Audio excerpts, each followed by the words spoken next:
S'il est un lieu où l'on interroge l'histoire de ce dernier siècle, c'est bien au mémorial de Caen. Et c'est donc tout naturel d'y retrouver Farid Abdelouab, qui signe avec Pascal Blanchard un ouvrage à la fois original dans son approche et didactique dans sa démarche.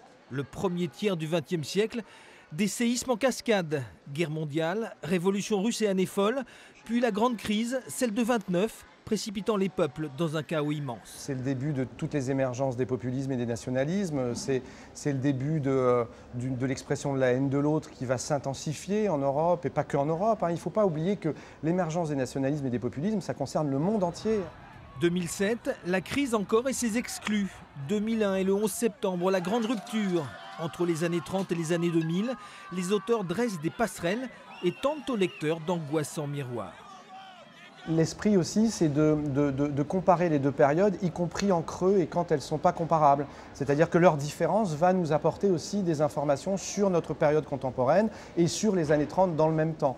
Donc, si vous voulez, ce jeu de miroir, cette mise en écho, nous permet justement de mieux comprendre le passé et le présent. Et si l'histoire recommençait ? Trump en écho à Mussolini, Poutine face à Staline, Le Pen et Doriot, Hollande et Blum.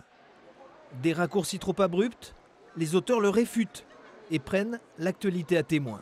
Il s'avère qu'il y a une remise en cause des élites, du système, on n'entend que ce mot-là dans la bouche des personnes qui se présentent aux élections aujourd'hui.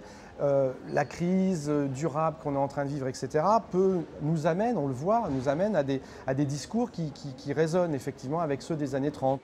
La même histoire, mais avec un autre stylo alors. Et pour quel futur ? Qui oserait s'avancer ? Car les présents sont si différents. Il y a 100 ans, l'Europe n'existait pas, le monde n'était pas un village et le climat encore bien sage.